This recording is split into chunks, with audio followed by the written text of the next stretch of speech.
Magandang umaga po sa lahat. Nandito po tayo sa lutuan ng asukal sa barangay. Anong barangay di? Buena Vista. Barangay Buena Vista.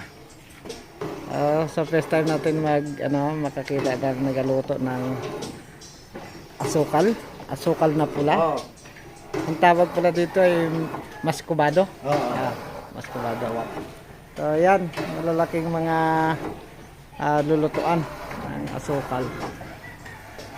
Ito. So yan ang pagluto ng maskubado na asukal pula, yung may bilog-bilog. Ito na siya. Yan ang proseso. So hindi pa natin nakikita yung yung pagluto mismo, yung pagbuo na. Ito pinoproseso ko lang siya.